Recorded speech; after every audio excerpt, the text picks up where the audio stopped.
Good morning, good afternoon, or good evening, everybody. Thank you so much for connecting today to this GBS, Global Business and Society Alumni Panel.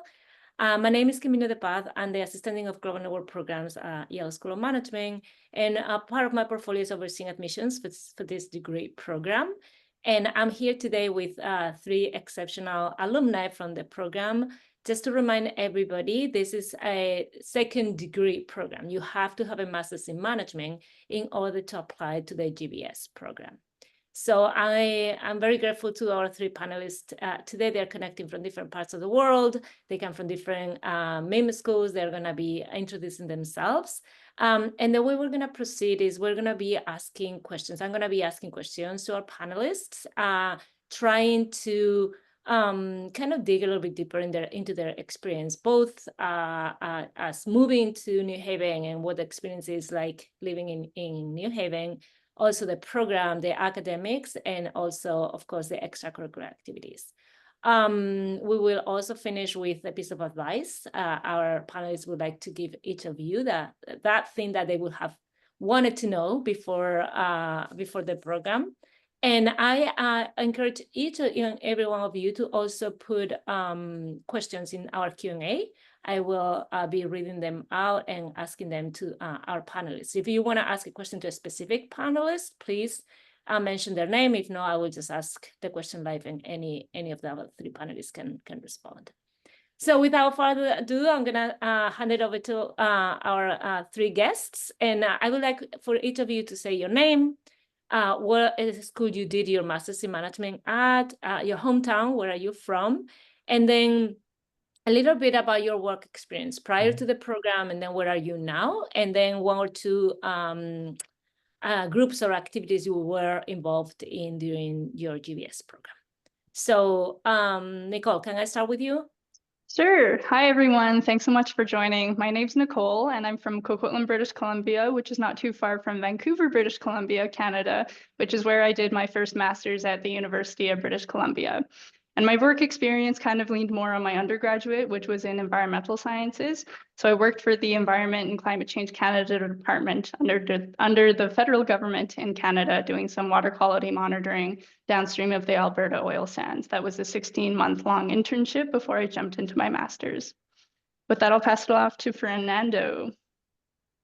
Thank you, Nicole. Hi, everyone. Thank you for being here. So I'm originally from Venezuela, but I grew up in Brazil. I pursued my undergraduate at Northeastern University in Boston. I did a double major in finance and supply chain. Then my MIM was at Fundação Getúlio Vargas, so FGV, and then second year here at Yale. And my background is in strategy consulting. So I worked for about 3 years at Accenture in Brazil. And clubs that I joined during SOM were mostly the Consulting Club and ALAS, which is the Association of Hispanics and Latin American Students here at Yale. Thank you. Melanie. Perfect. Hi, everyone. Nice to meet you. I'm Melanie. I'm originally from Shanghai and Toronto. I'm Chinese Canadian.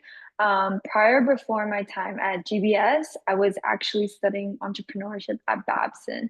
So similar to Fernando, I was also in Boston.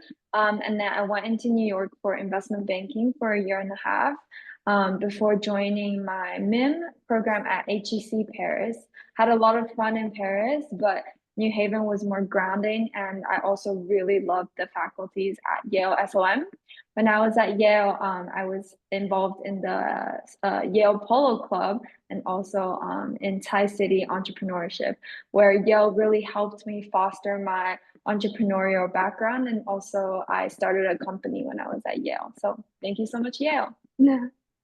Thank you to our three panelists. So I'm going to start with the questions, and the first obvious one, and for this one, I want the three of you to answer is, why did you choose the GBS? You were doing a master's in management. You could very well go back to the workforce. Why did you decide to complement your education with a second graduate degree, which was the GBS? Yeah. Melanie, let's start with you now.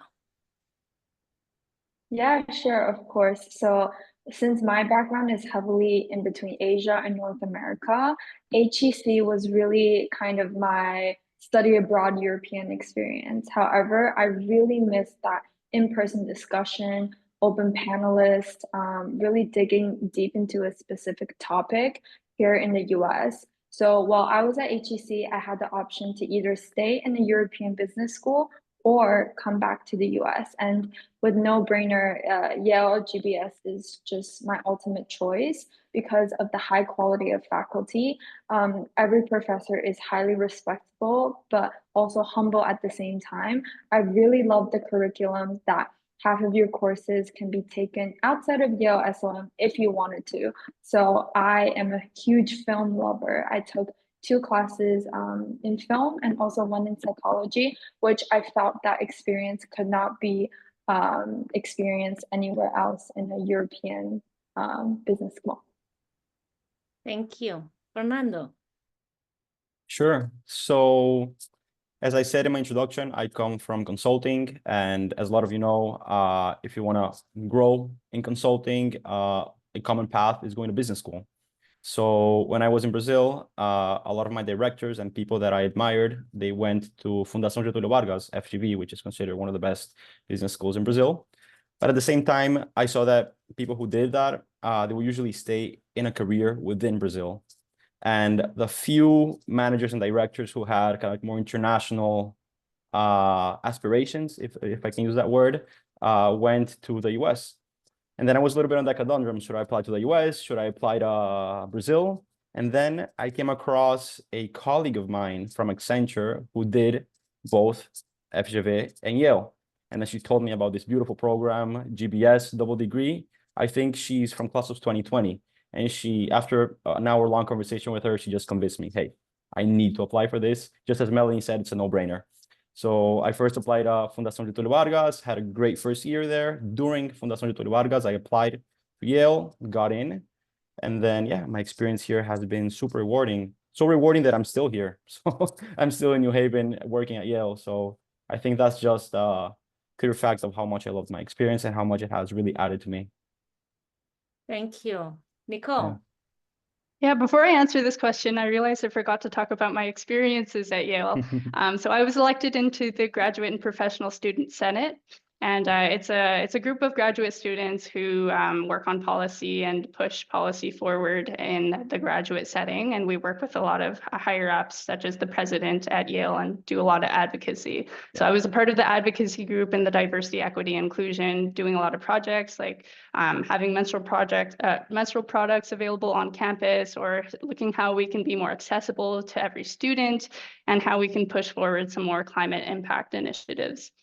So why I joined the GBS program, my background's in environmental science, which is a very broad discipline. And I knew that the GBS program would offer me a lot of access to people with different experiences and international perspectives. That was the global part that really drew my attention. And environmental sciences, that's a very broad international issue when we looked at things like climate change. And also business is also a big fundamental player that we'll have to consider. So the GBS program hit all of those things for me, a part of the faculty as well as the students. When I came here, I got to take classes from the School of Environment, as well as the School of Management and the School of Public Health. So really interweaving all those different disciplines together while learning from my peers from Europe and Asia, as well as faculty who have a really high caliber, as Fernando and Melanie said. So those were my few things. Thank you. We have a follow-up question on taking classes. And there's one of the participants I want to know, is it really possible to take classes from across the university? And also this person wants to know whether students are permitted to audit classes without getting a grade. So Melanie, I'm gonna hand this question to you because I think your comments trigger the question.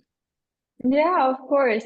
So as I said before, I'm a huge film lover. I took 2 classes at Yale, well, not GBS, but in the School of Arts and I think Arts and Science with undergrads. So one was Introduction to Film. The other one was Italian cinema from 1920s to 1960s. I felt like it was such a refreshing breath of fresh air that I could take such interesting courses, with professors that are so deep into the knowledge, and with other undergrad students that are just so passionate about the topic. Like, it just made me feel that I'm stepping out of the business bubble, even for just 1 hour or 2 hour. It was extremely refreshing. I also took classes on psychology, the psychology of close relationships and attachment theory, which I found super interesting as well. A lot of my classmates took classes in law, in international relations. So it's a lot of possibilities for you. Yeah. Thank you. The second part of the question was, can you audit classes? Have any of you audited any classes not for credit? And what is the process like? So personally, I have, and the process is very easy. What I would suggest is like finding the right course and the professor, emailing the professor early, set up a coffee and say, hey, like I'm a grad student, but I'm really interested, and like show your passion. But I think the overall process is very easy. Professors are very understanding, and they try their best to help you navigate through that. Yeah. Camino, if you want, I can contribute to that question as well. Please. Yeah. So even though I came here to business school, I took a lot of classes related to strategy. I do have a big interest and passion towards politics, government policy. And then I got the chance to take a couple of classes at the Jackson School of Global Affairs. So I took an amazing class, which is super popular among the Latin Americans, which is the history and challenges of Latin American economics, which is taught by Ernesto Cedillo, which is one of the ex-presidents of Mexico from 1994 to 2000. And that just shows the quality and the caliber of the professors that are here at Yale, not only at the School of Management, but across all other schools. So something that I would really encourage kind of like future GBS students is, even though you're coming here to business, you can expand your horizons. You can find interests that go slightly beyond just management. And then there's this whole portfolio of very interesting classes that you can explore outside. So, I mean, that's one of the things that I most value out of my year at Yale. I wish I could have taken more classes outside SOM. If I could do it again, I probably would. But yeah, I wanted to add those comments. I'll echo you as well, Fernando, if we have time for that. We do have, but I want you to, as you answer that question, I would like to kind of have a follow-up question. Yeah. Because I'm sure our participants are wondering, with so many choices, how do you decide what classes you were gonna take? What was that process like, Nicole? Because once you arrive on campus, you hit the ground running. You have to start with the classes and everything. So as you share, you know, what you did and what classes you took, tell us a little bit about that thought process that went into crafting your curriculum. Yeah, a couple things. So when I looked at the classes, I looked at the syllabi to see what was required in the classes, to see if I could fit everything into my schedule, because time does go really quickly and you want to make sure you don't fall behind. And the other thing was I wanted to take advantage of how unique our opportunity was. So what classes do I think I didn't have access to outside of Yale? There was a Master of Influence and Persuasion class that you talked about your soft skills.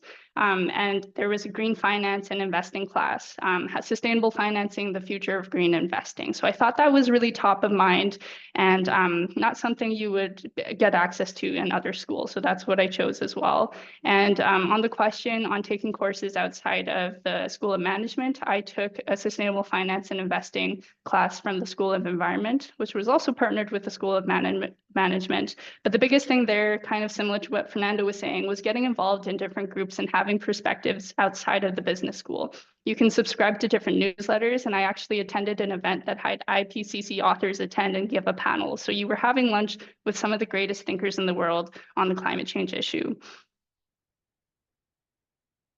Thank you so much. We have a question about the management science major, and I'm gonna preface by saying what this is, and then I'm gonna just open the question to any of you that want to answer the second part. So the question is about the management science major, and what I want to say is you have to declare this in the admission process, and this has changed from the past, but now once we issue your visa, your I-20, you are basically stuck with whatever decision you've made.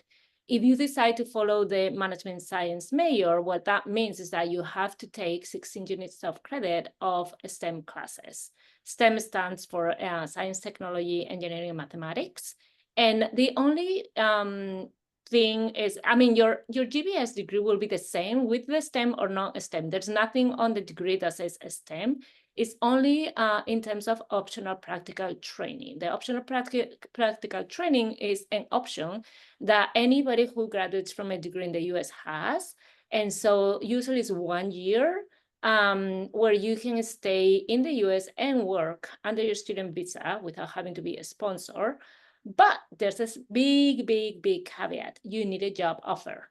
And that's something that we don't know, we can't control. So if you decide to do the STEM major, what happens is that after that first year of OPT, you can apply for an extension for up to 3 years of OPT, meaning that you could stay potentially 3 years in the US and work. Again, you need a job. So this is not as easy as it sounds, or as it's not automatic. You do have a job, you have to apply. The job has to be STEM related. You cannot be a STEM major and try to use OPT for a job that is not STEM related. So anyway, I just wanted to preface all this because I think it's important for everybody to have like a context. But then the question is, did you pursue the STEM major? That's the first part. And if no, do you have friends who have chosen this STEM major, and what is the experience like, STEM versus not STEM in the program? And I'm not targeting anybody because I don't know who wants to speak up about this. Okay, Fernando. Yeah, I did pursue the STEM major.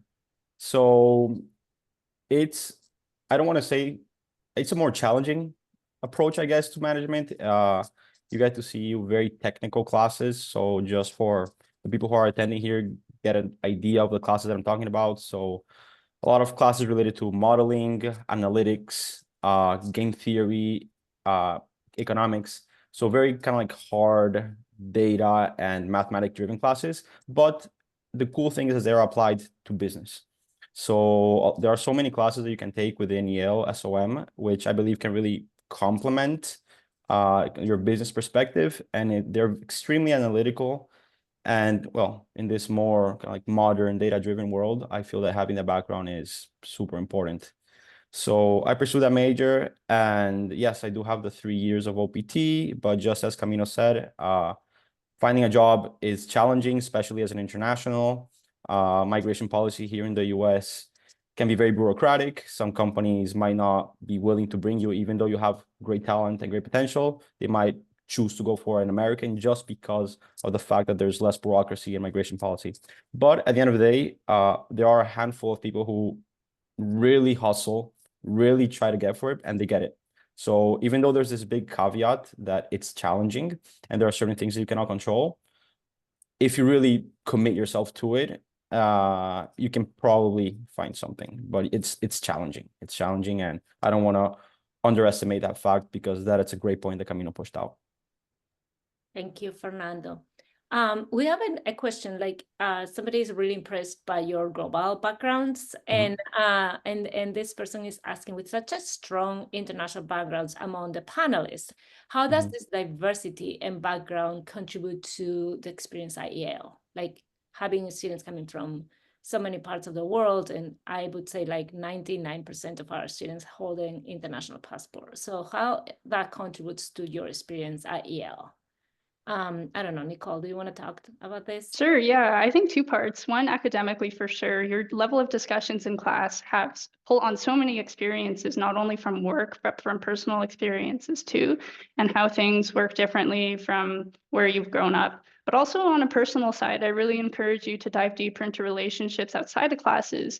We had lunches where people would bring their favorite dishes, and it was also a sense of home when we were away from home for a year. So going through that experience together. And I'd also like to plug something that I think you should all try to go to at some point during the year. There's this really awesome program called Voices every Monday evening, if it's on the same schedule, every week, where a select few students are asked to talk about anything, almost like a TED Talk, but they can get really personal and they really shine on people's experiences which I think you can get a lot out of besides the core course material. So those experiences where people have maybe lived through some hardships in their home countries, or even what they're currently dealing with now. Since school sometimes is a bubble, you don't really see what's going on outside of their lives academically. So I'd really encourage you to dive into those experiences. Thank you so much. There is a question regarding the recruitment process, like finding a job post GBS.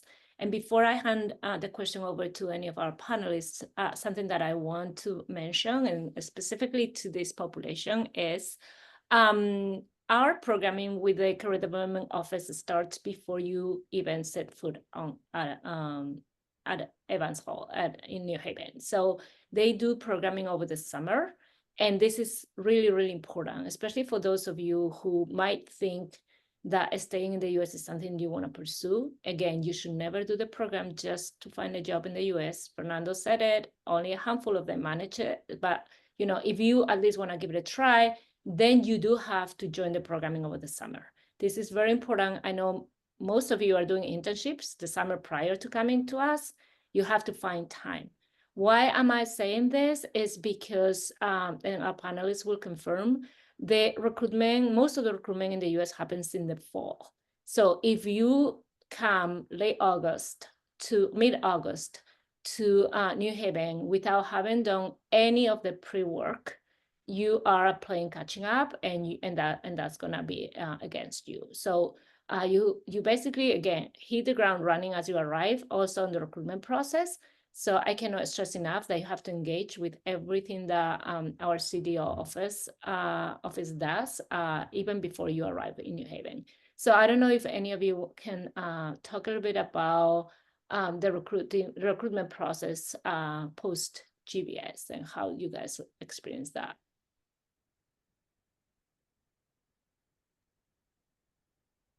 I guess we can talk about it. Go for it, Fernando. Are you sure? You can go ahead, Nicole, no problem. Okay, I just have a small point. For me, I found more success with leaning on the hidden network, leaning through connections that way. I went to a lot of networking events. They were quite big. For me personally, it was awesome that we had those opportunities, but I didn't really have much luck in those events. So really leaning into your connections and also reaching out and utilizing the Yale network. Hey, on LinkedIn, I see we have this cool similar connection and interest together, and we have a mutual friend. They put me in touch. Can I grab a quick coffee?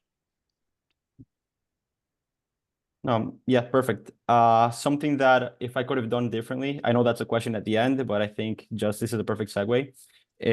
Camino said it perfectly. You need to hit the ground running in August, right? You cannot play catch up. And once you get accepted, you get your Yale email, you get access to the CDO platform. During summer, you need to start working, because in early kind of like September, August, if you're interested, for example, in strategy consulting, which is what I was interested in, you have to send the resumes there to be considered for May of the next year. So you're applying even before almost you get into Evans. So I guess this is something that I wasn't aware of. I probably was a little light that in the beginning. So if I could give that advice to anyone right before, I think that is great. And something else, if you can also get something lined up just in case, that's always a good strategy.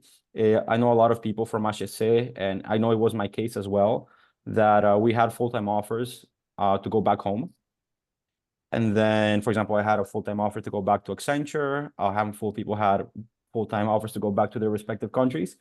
And then while you're here, you can recruit. And then if nothing necessarily works out, it's not a tragedy, because you do have a great option afterwards. So, and I think psychologically that also helps you. I guess it releases, it kind of like takes away a little bit of the stress. So that's kind of like very pragmatic points that I'm pushing. I don't know if it's the right forum to. I'd be happy to talk more about it with other people, but that's something that I think really worked out for me. Yeah, I can also jump in and share a little bit. I kind of have a very different approach. I knew that, it was my 1 year in the US. I wanted to come back to Europe afterwards. I wanted to, I was very specific. I wanted to either be in founding or either be in venture capital. So during the whole year, I did not recruit. I started my company and I was really utilizing all of the Yale resources to push my company forward, which I think it's a really rewarding experience. And Yale does provide a lot of resources in terms of that, funding, grant, courses, etc. So for me, that was my big like Yale experience that's, you know, career related. So in the end, I think I decided to put a pause, but since Yale has such a big reputation and strong brand name, I'm sure that even after you graduate and recruit, it's really easy to find something if you put your heart through it. But I give advice to the people that want to stay in the US. Yes, follow what Fernando says. But if you already have an offer in your home country and you want to experience Yale for other things, such as entrepreneurship, which is really strong, that's what I did. Thank you so much. We're talking a lot about curriculum, academics, recruitment. What is life like in New Haven? How you guys moved from Sao Paulo, Vancouver, and Paris, big cities, to beautiful New Haven? And what, you know, how do you find accommodation? How was that process like? And share with our attendees things that you think are going to be helpful if they eventually do move to New Haven. A little bit about your experience and a little bit of advice on how that was like. Nicole. Sure. Yeah. So I actually chose to stay in a dormitory, Helen Hadley Hall, which is no longer available, but there are many other graduate student housing options. I'd highly recommend that if you're open to a communal style living, you do get your own space. But I found the relationships you cultivate with people from all sorts of backgrounds, from different programs. I thought that was one of the most enriching parts of my experience.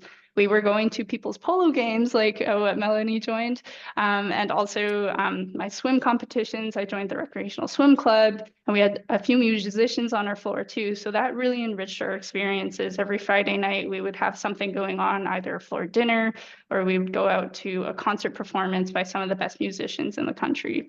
So really trying to look for what communities you want to be a part of, and diving into the personal relationships there. Fernando, what about you? Yeah, it's a big change coming from São Paulo to New Haven. São Paulo is such a huge and dynamic city.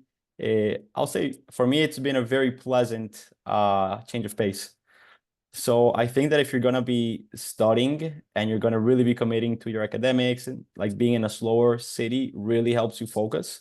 There are a little less distractions. Nevertheless, there are a lot of things to do here. I mean, when I moved here, I got a house in East Rock. So from FGV in my year, there were 2 admitted. So it was myself and another guy. And then I remember right before, since we got accepted in the 3rd round, all the dormitories that Nicole mentioned were not available. So then we just dove into the Facebook groups and then just try to look for subleasing or different rooms. The beautiful thing is this is a college town. So there are so many students that are leaving for the summer, or they want to extend the lease, but they don't have enough roommates. So then Felix and I, we found 3 other graduate students from other schools, completely different from SOM. And then we got a house in East Rock, very affordable, very, very cute. And yeah, it's been nice. Perfect. Thank you. Melanie, do you want to add anything? Yeah, for sure. I just want to emphasize that, you know, there are so many options around New Haven that you can explore as well. You can take a train to Greenwich, you can take a train to Boston, to New York. It's all very accessible. And that's something that I really loved, because when you're in New Haven, you feel like you're in like a study cocoon. It's very cozy, very nice. It's very academic, but also at the same time, everyone around you is so young, like it's very intellectual. But if you also want a change of scenery, you can go to New York for the weekend, go to Boston. It's, you know, network with people from Harvard, Columbia, like it's really up to you. And I like how dynamic it is. Yeah, that's something I love. I can actually compliment that point, Melanie. That's a great point. I don't know if anyone here is truly familiar with like where New Haven is located in the Northeast. It's such a nice spot. Like you're in the middle of Connecticut, you go 2 hours down, you're in New York, 2 hours up, you're in Boston. And then you can have a very slow paced kind of like a couple of weeks, and then one weekend you want to really go out and explore, it's super easy and super cheap to get to New York. Obviously, what you do there is just something else, but a lot of students, they will have at least one weekend out of the month that they will travel. And the GBS cohort, at least in my year, was very notorious for traveling. Melanie, us, like everyone would always like get once a month, one nice trip. And it's very cool to bond. You know, when you're in a small town, everyone kind of like knows each other. You'll walk around the town, you'll just cross people from your class. It's very easy to connect and very easy to build tighter connections. So something that I think people don't talk as much from business school, but for me was one of the biggest assets for my friendships. Like I just have this beautiful group of friends, a handful of European friends, Latin American friends, American friends. We're all very like-minded, but very unique at the same time. So if I could really push a point forward is, yes, focus on academics, but actually focus on meeting people that you admire and befriend them. It's going to be your network at the end of the day. And it doesn't have, I feel that sometimes networks get a little bit of a bad reputation, networking. Like this is a friendship networking. It's kind of different and it's very genuine. Thank you. We got a follow-up question from Melanie, and then I'd like to pivot our conversation to the admission process. So Melanie, the follow-up question is, which courses or resources like clubs and other stuff at SOM were most helpful in your pivot to entrepreneurship and venture capital? Yes, of course. So you have a lot of different courses. For example, entrepreneurship through acquisition, PEVC course by Soma is one of my favorite courses. You have other courses such as like prototyping and rapid product development to the customer journey. You have product management, etc. So for me, the company that I was building was in luxury hospitality, so very much consumer focused. You have a lot of resources such as the Founders Practicium with Jennifer McFadden, where she would sit down with you every single week to say, okay, like, how many surveys have you sent? What are your survey questions? What are your results? Are you applying for funding? Which funding? Did you find a co-founder? Who are they? Like very practical questions that I think is really, really helpful. And I think within the different other colleges at Yale, for example, the engineering school, they always have these events to kind of like speed date between like the software engineers and the business people to help you find a co-founder, CTO. So I think that the entrepreneurial environment is very much there. And in terms of student organizations, I really recommend Thai City. So it was founded by Joe Tsai, which was, one of the first founders of Alibaba. He donates a lot of resources into this program. They give you grants, they give you lessons, they help you with mentorship. So there's a lot of opportunities at Yale for that. Thank you. So we now have a question about the admission process. So could you, each of you, briefly share your experience? So basically the question is, can you give them advice on application tips, how to maximize the chances of getting in? So what do you think was unique about your admission process that led you to be admitted? Then at the end, I can give my tips, but I want to hear from our panelists why they think they were admitted into the program. Nicole, let's start with you. Sure. I think try to look at SOM's values and the crux of the GBS program. A lot of things we talked about today as well kind of fall under the theme of diving into what international experiences might do for you and why you want to pursue that, and also maybe why Yale or New Haven as a whole. So that way you'd really stand out. Kind of same thing with a job application, why you would align with this program. And then a little tip as well is really focusing on timelines. I think in my year, it was the first year that the GMAT or GRE requirement was mandated for this program.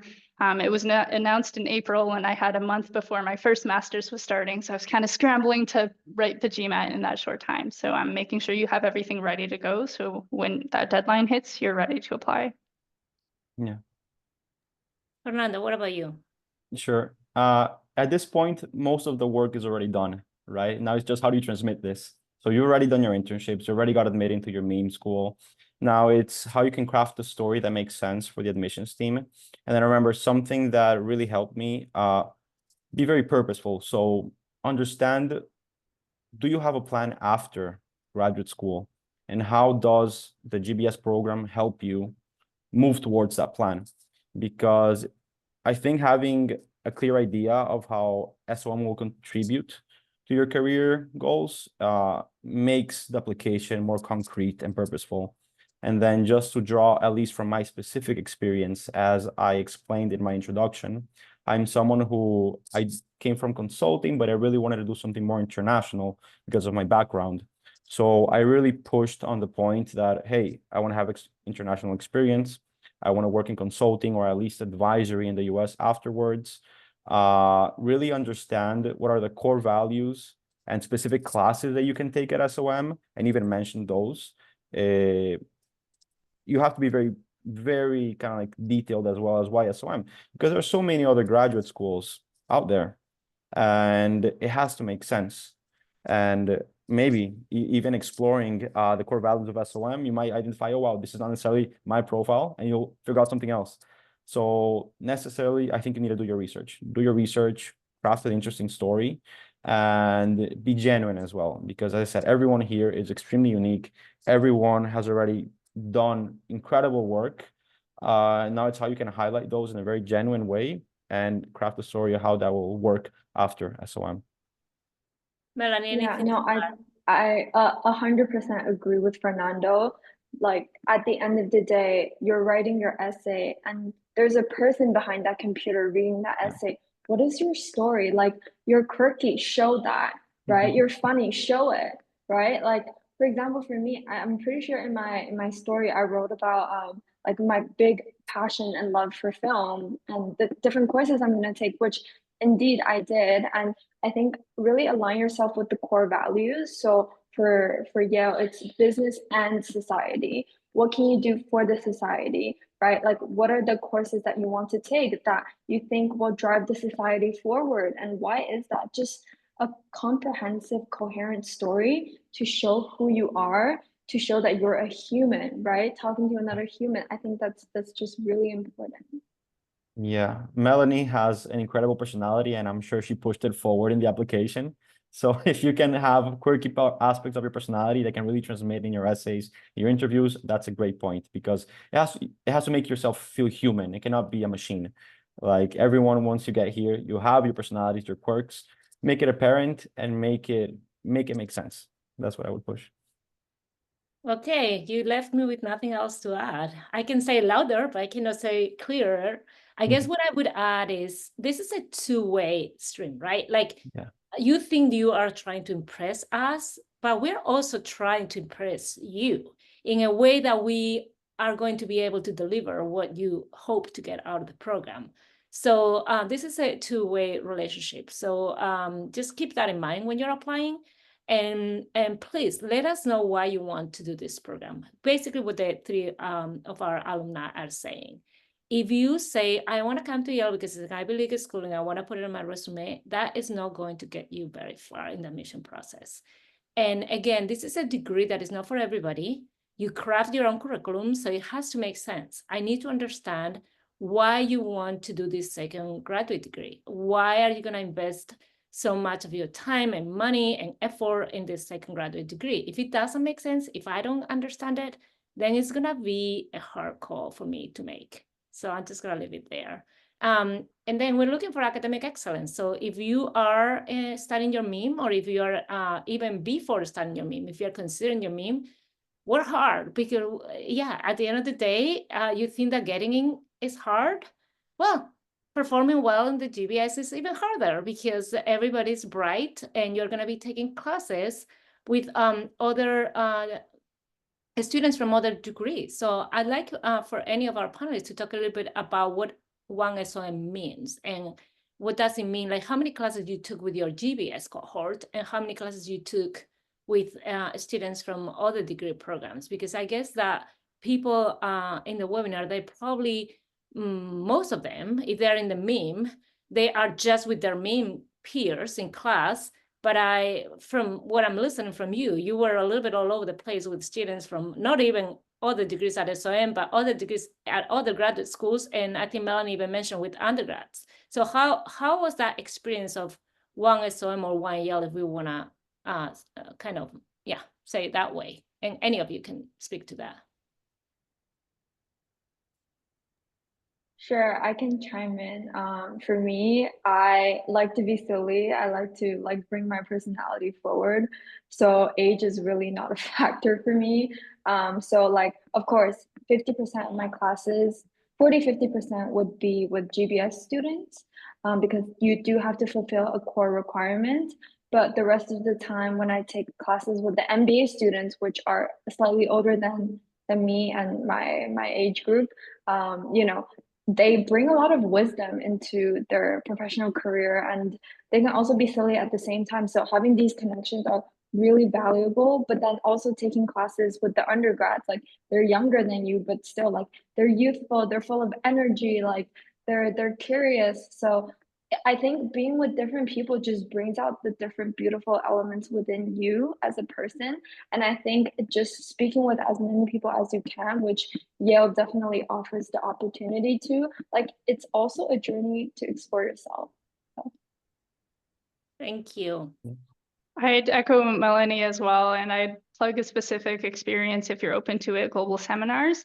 Global seminars, or what was the term for it? But I took the entrepreneurship in India global seminar, and I was the first GBS student to do it. So I would encourage you to branch out and look for experiences, even if it wasn't something GBS students done in the past. Don't be afraid to do it. And like Melanie said, working with a lot of MBA students was really enriching. They have more work experience than we do coming in, and also they're a little bit older.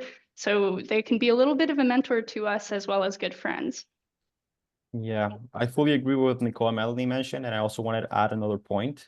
So in practical senses, once you're in the classroom, there's no distinction between GBS, MAM, or MBA. You're all in the same classroom, listening to the same professor with the same content. What changes is, I guess, how you bring your past experiences to the class discussion. So it's interesting to see that the GBS cohort, at least in my year, they had a very strong presence in every classroom. There were very young students, 23 years old, 24 years old, which were by far the people that would raise their hand and make the smartest comments. So once you're here, don't just because you have less experience, own it. Don't feel intimidated that you're going to have classes with MBAs that are probably 31, 32. Don't feel intimidated by that. Connect with them. Marlene said something which is great. Find a couple of them who are probably 5 years into the career that you want to have, and then have them as informal mentors and friends as well. The GBS cohort, in a sense, it's very tight, and we developed a strong cohort identity. So sometimes it might be hard to reach out to other programs, but that's another great advice that I would say. Being here, don't close yourself to the GBS cohort. Branch out, and then the broader the connections, even better. So yeah.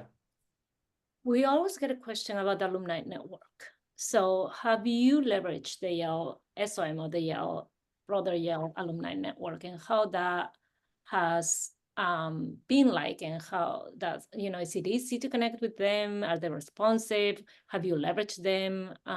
Again, I'm not targeting anybody in particular because I don't know who has kind of reached out to alumni. I can start us off. So back in Vancouver right now, we have a strong alumni group. We have events that go on across the Ivy League alumni network as well. So we're invited to those. And I actually saw someone who had a project going on that I was really interested in, and I asked for a coffee chat, and they were really receptive to it. And the other thing is you get newsletters when you graduate, and I'd encourage you to keep reading those. There are these cool networking events or discussion groups called common rooms.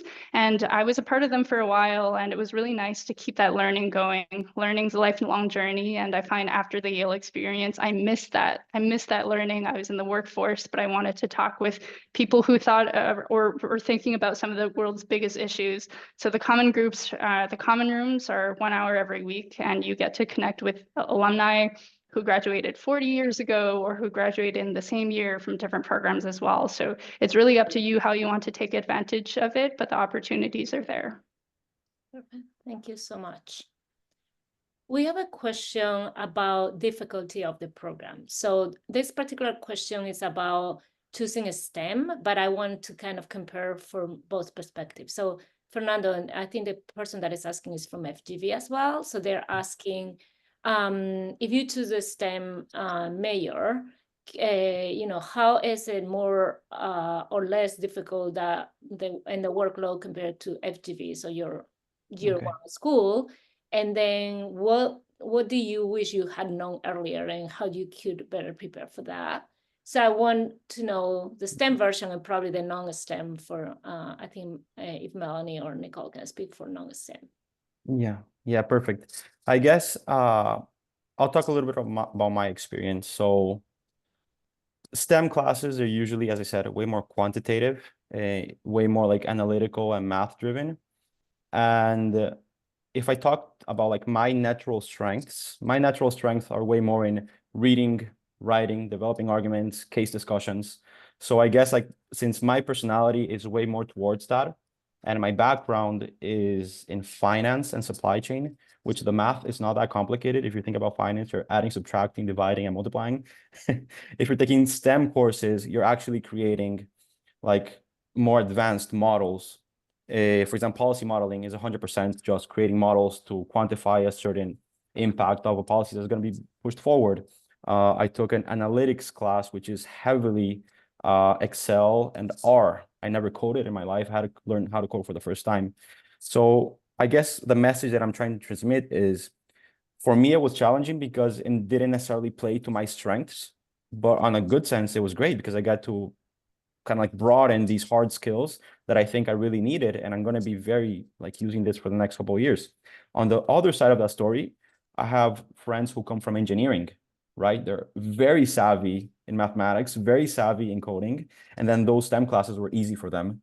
But on the flip side, maybe case discussions and crafting arguments weren't their best strengths. So I guess it's just kind of having that understanding of, and kind of like awareness of what you do good and then what's going to take you more time. For me, the STEM classes took a slightly more time, but I mean, if you hustle, you really dedicate yourself to it, it's super manageable. It really is.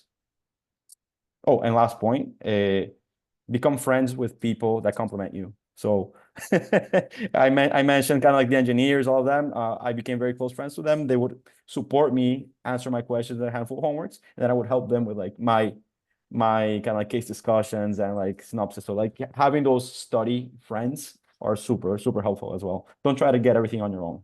Really don't. Any perspectives from non-STEM major? How does that compare? Yeah, sure. So I did non-STEM because I knew that I was coming back to Europe. So I wanted to spend a lot of time taking classes outside of SOM. So I'm the exact opposite as Fernando. I am not, well, I also finance background, but I leaned more towards like visuals, creativity, and just, a bit non-traditional. So instead of like Fernando, okay, I need to maybe take classes that make my STEM side better, I decided to go the other route. You know what? I'm gonna fully dive into my creative part.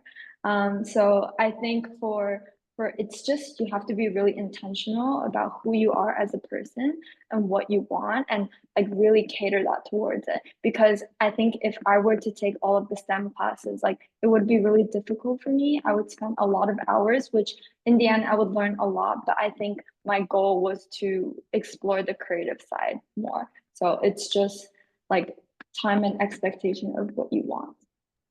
Thank you. We have a question I'm going to very quickly answer because I want to move on to our final question for our panelists. So the question is, can you take STEM classes outside of the major? The answer is yes. So you declare the major just to have a chance at the OPT extension, potentially, if you find a job and it's STEM related, but nothing prevents you from not declaring the major and taking as many STEM classes as you want. So yes, you don't have to declare the major to take a STEM. Okay, we are literally 8 minutes away, and I want to get plenty of time for our panelists to give that piece of advice, that thing that you wish you had known and that you would like, prospective candidates to know that would have really helped you either in the decision process or in the admission process or through the program? Like, what is that piece of advice you would like to give to our prospective students? And I'm not going to put anybody in the spot because you might need a little bit more of time to think, but if anybody's ready, please jump in.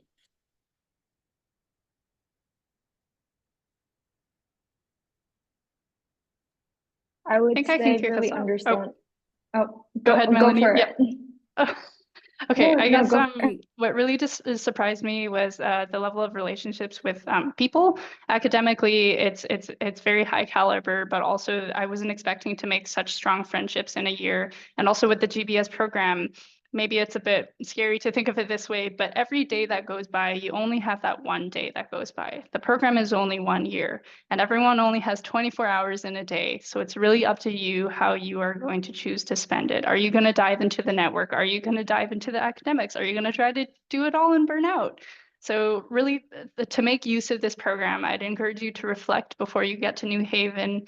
What are your priorities? What you want to get out of this? And the year goes by really quickly. Yeah, no, I 100% agree with what Nicole had to say. Like, really know who you are as a person before coming into the program. For me, I'm an experience-driven person. So I know that in the spring, I wanted to go to FGV to do a 1-week exchange program in Brazil. Like, and that's attractive to me. And to me, I knew all of the classes that I wanted to take. Whereas some of my friends, they knew that they wanted to, really improve on a specific area that to like better find a suitable job in the future or change career. So just sit down with yourself, really, like, what are your strengths? What are you trying to get out of it? And just, cater it towards who you are. Yeah, I fully agree with what Nicole and Melanie said. I have a couple of advices. I'll put them in phases. So right now that you're crafting your application, take this as a time to do self-reflection. Like, reflect on your experiences, reflect on what you value, reflect on what are your interests. I see that the people that have the most success once they get into SOM are those people who are very self-aware of who they are and what they want to get out of the experience. So maybe this is the first time in, I don't know, in your adult life, they're actually going to sit down and kind of take stock of all of this. So it's a great, I really enjoyed crafting my application. It was such a interesting experience for me. And then once you're here, I mean, just dive fully into the experience. Nicole said it perfectly. It goes by so fast. So be very intentional with this 1 year. It's gonna fly by. And if I have like one last piece of advice, I mean, I already mentioned it a couple of times. Really lean into developing good and like long-lasting friendships. I feel like in my year, I don't know if this happens every year, but the GBS cohort, we were so tight. Like, we just, like, for some reason, we just kind of like joined as a group. We would travel together. We would learn from each other. And for me, it was so beneficial because I think I was the only Latin American student in my cohort. And then for the first time in my life, now I have this group of like 60 European friends from across all Europe. And this is such an amazing experience for me. So when I say that, yes, lean into the academics, learn a lot, be curious, but more than anything, lean into the people. Like, something that I've always repeated, you can learn as much from your professors as from your peers. So having that kind of like knowledge transfer and connection with people from your age and different programs, it's just extremely, extremely fruitful. Thank you so much. So we are almost on time. So I would like to wrap up the session and definitely thank our panelists. Attendees don't know what happens behind the scenes, but all these 3 people are working, and they just literally drop their work to connect with us. So I'm most grateful. It's so great to see you guys again. And see you doing so well. I can't thank you enough. So yeah, thank you. I believe that these panels are extremely helpful. I can do info sessions, I can, share information with candidates, but nothing like somebody who has lived the experience. So thank you for your time, for giving back to us, Nicole, Fernando, and Melanie. And to everybody who has connected, thank you also for your time. I know you're busy, and finding time to connect is not a simple thing to do. This webinar is being recorded, so you can always access it again on our website. And I also encourage you to check our website for future events. We do have info sessions. We have a small Q&A sessions. I know some of you might have more questions, and so we connect with the small groups to answer those questions. And also, we're going to be scheduling in December a application app tips webinar. So we're going to dissect the application and basically give you advice on how we would like you to complete each part of the application. What is it that we're looking for? And then last but not least, our email address is gbs at yale.edu. That is our inbox. So if you have personal questions or things that you would like us to help you with, please write to that email address, because my whole team is behind that email address, and it'll be much faster if you write to me directly. So thank you, everybody. And yeah, I hope to get a lot of applications through our GBS application deadlines. Thank you all.